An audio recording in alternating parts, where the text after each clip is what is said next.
जय श्री कृष्ण। भगवत गीता विजय का शास्त्र है। कुरुक्षेत्र के मैदान पर उस युद्ध में पांडवों की सेना का नेतृत्व करने वाला और सबसे बड़ा योद्धा अर्जुन जब हतप्रद हो गया, तब उस अर्जुन को उसकी नकारात्मकता से उठाने वाला ऐसा शास्त्र भगवत गीता है। ये केवल अर्जुन के लिए नहीं, ये हम सब के लिए है।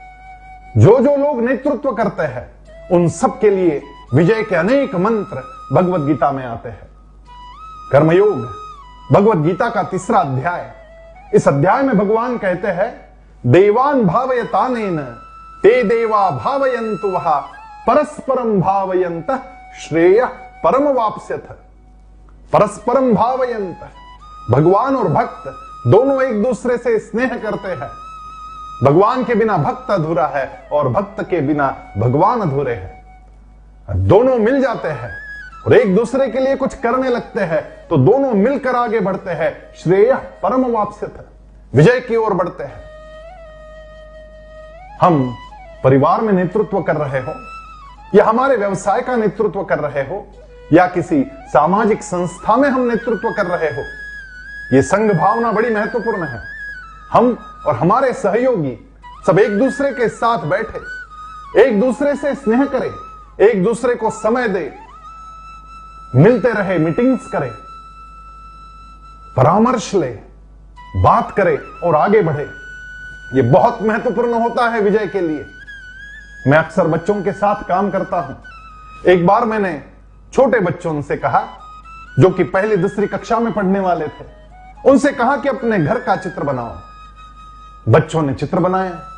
मैंने पहले ही कह दिया था कि घर का चित्र बाहर से नहीं अंदर से बनाना है, नहीं तो बच्चे जनरली एक झोपड़ी का चित्र बना देते हैं। मैंने कहा था कि घर के अंदर कौन कौन है, कौन सी चीजें हैं, वो लोग क्या कर रहे हैं, यह आपको दिखाना है। बच्चों ने चित्र बनाया। जब मैं चित्र देखने लगा तो एक चित्र थोड़ा विचित्र था। मैंने उस बच्चे को बुलाया और मैंने उससे बताया कि देखो बेटा, तुम्हारे इस चित्र में कुछ गड़बड़ है। तुमने अपने आप को कान निकाले हैं, अपने बहन को भी कान निकाले हैं, लेकिन अपने माता और पिता को कान निकालना रह गया। ये भूल रह गई, इसको ठीक करो। तो उस बच्चे ने कहा कि ना ना, ये भूल नहीं है, मैंने बिल्कुल सही निकाला है।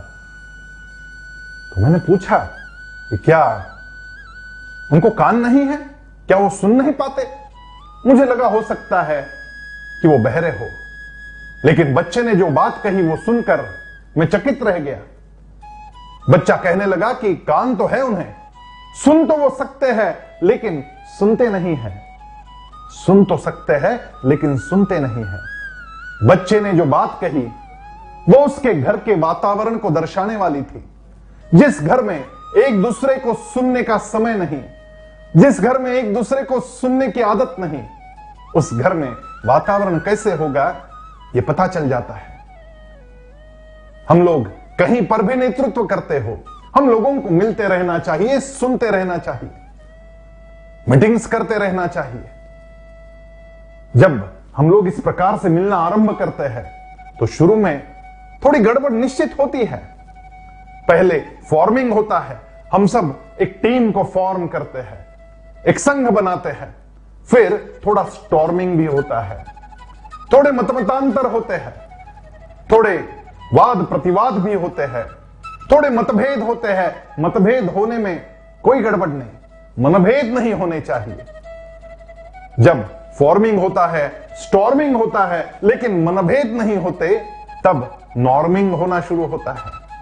और जब सब कुछ ठीक होने लगता है, उसके बाद वो टीम परफॉर्मिंग होने लग जाती है।